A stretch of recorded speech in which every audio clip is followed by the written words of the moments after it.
পার্বত্য চট্টগ্রামে শান্তি ও স্থিতিশীলতা নিয়ে আবারও দেখা দিয়েছে গুরুতর উদ্বেগ।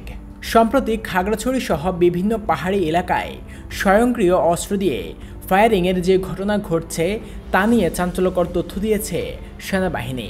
সেনা কর্তৃপক্ষ স্পষ্ট জানিয়েছে, পাহাড়ে এই অশান্তি ও সহিংসতা সৃষ্টির পেছনে সরাসরি দায়ী ইউনাইটেড পিপলস ডেমোক্রেটিক ফ্রন্ট।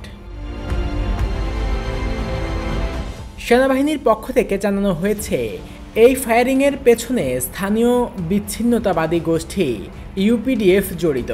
আরও চাঞ্চল্যকর তথ্য হলো, তারা বহিরাগতদের ব্যবহার করে পাহাড়ে স্বয়ংক্রিয় অস্ত্র দিয়ে ফায়ারিং চালাচ্ছে এবং ত্রাস সৃষ্টি করছে।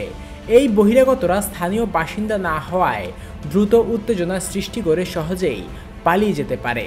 তাদের উদ্দেশ্য পার্বত্য অঞ্চলের শান্ত পরিস্থিতিকে অস্থিতিশীল করে তোলা। সেনা region commander brigadier general Hasan Mahmud সাংবাদিকদের বলেছেন, এই অপশক্তির লক্ষ্য হলো পাহাড়ে আধিপত্য বিস্তার এবং সাধারণ মানুষের নিরাপত্তা বিঘ্নিত করা। এই পরিকল্পিত সহিংসতার কারণে স্থানীয়দের মধ্যে আতঙ্ক ছড়িয়ে পড়ছে।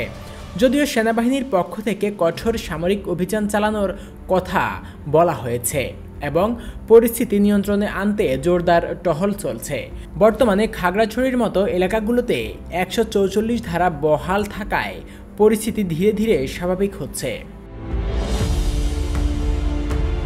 পাহাড়ে শান্তি ফিরিয়ে আনতে সরকার ও সেনাবাহিনী দৃঢ় প্রতিজ্ঞ। যারা এই অশান্তি সৃষ্টি করছে তাদের কঠোর হাতে দমন করা হবে বলে বার্তা দেওয়া হয়েছে। পার্বত্য চট্টগ্রামকে নিরাপদ রাখতে অবৈধ অস্ত্রধারী ও সন্ত্রাসীদের বিরুদ্ধে জিরো টলারেন্স নীতি বজায় রাখা হবে।